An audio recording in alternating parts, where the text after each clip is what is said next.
Yo, what it be? It's your girl ShykaTee with the T online, and enough of all of those formalities, y'all. I got a story to tell y'all. All right, so boom, picture this. I'm 36 weeks pregnant, minding my own business, right? Now I'm chilling out, maxing, relaxing, all cool and all, because I'm just sure that I got 2 weeks left of my pregnancy, right? You know, I'm just making videos, doing wife stuff. You know what I'm saying? Just doing my thug thizzle while I whizzle, you fizzle. And then next thing you know, bam, I'm in the back seat, windows up, in the back of my Nissan truck. Well, Nissan Rogue, but I just really wanted to rhyme. Giving birth to my whole baby. My first baby. No assistance, no drugs, no medical intervention, none of the above. Just me, myself, and I-75. And of course, my husband in the driver's seat. Hey, Jesus, you can take this wheel now. Let me go ahead and bring on that intro because I gotta tell y'all the whole story because listen, I know I told my baby I wanted her to make a grand entrance, but this is not what I had in mind. Yo, what it be? It's your girl ShykaTee with the T on life, and this is my YouTube channel.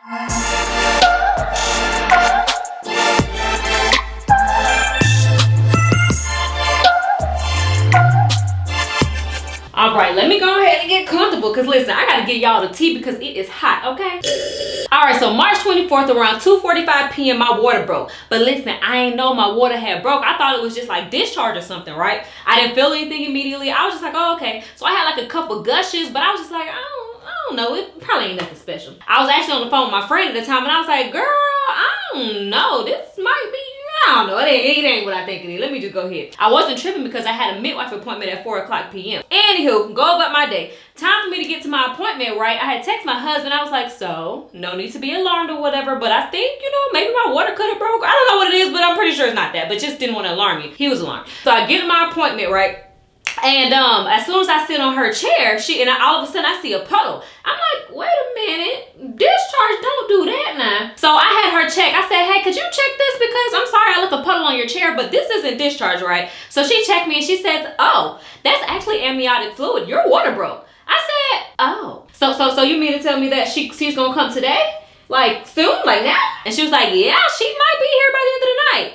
And I looked at my husband, I was like, now, mind you, I wasn't supposed to go to the hospital anyway. I was always planning to have a water birth, home birth for my own personal reasons that I will share at a later date. But my midwife, because my blood pressure was a little bit high throughout the pregnancy and that my blood plates were a little low, she didn't feel comfortable moving forward with the water birth. So she said, well, because your contractions are not that close yet, just go home, grab you a bag, and just go ahead and head down to the hospital. So I'm like, oh, okay, whatever, bro. It is what it is at this point. So y'all, my appointment started at 4:00. I left the appointment at 5. As soon as I left her house at 5:00, boom, contractions going ham. Now, mind you, my midwife stays in Decatur and my house is in Rex, Georgia, the south side of Atlanta. So I had to go from Decatur all the way back to the Stockbridge area just so I can get this bag, right? That I did not have packed because, again, we thought we had time. Y'all, when I tell y'all them contractions started getting in the high gear, I'm over here praying the whole time. I'm trying to remember the scriptures, I'm trying to remember all of the things I learned from all my classes, but these things are getting so intense. Y'all, my husband missed a turn on the way home and it just kept getting faster and they kept getting closer and closer, like from like 2 minutes apart. I'm over here screaming bloody murder at this point. By the time I get to the house, it's over with. I do not fault mothers who say, F it, I want the epidural, because listen, them labor pains ain't no joke.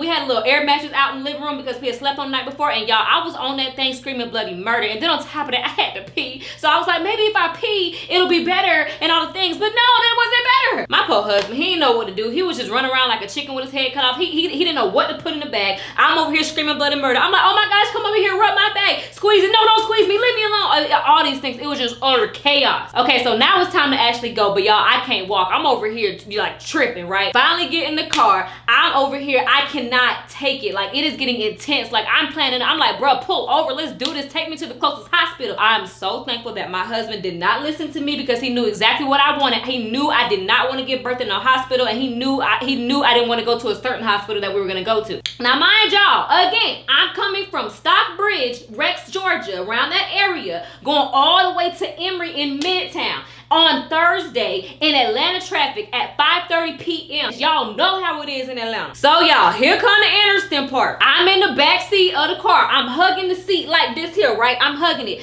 My poor husband, I got my booty all in his ear. That car probably smelled like bunky and spice and nothing nice. So I'm panicking even more because I'm like, oh my gosh, I don't know know when I'm gonna get a relief from this pain. I don't think I can do this, all the things, blah, blah, blah. And y'all, I feel like I gotta pull my pants down. So I pull my pants down, I'm hugging it, and my husband's just like, he don't know what to do. He over here praying, he doing like 100 in like the HOV lane, right? Then next thing you know, believe it or not, a calm came over me. I was able to get quiet, I was able to catch my breath, and then I kid y'all not, the first thing I thought in my head, I was like, I wonder what would happen if I keep pushing right now. So I pushed one good time, I'm like, ooh, okay, here it goes. I pushed probably like 3 or 4 times, and tell me why, next thing you know, she slides out. And I was like, oh my God, babe, she's here, she's here. And he was like, what do you mean she's here? I'm like, she's looking at me. So we pull over, he wraps her up in a little towel or whatever, and we're just like in awe at this point. I'm like, wow, that just happened.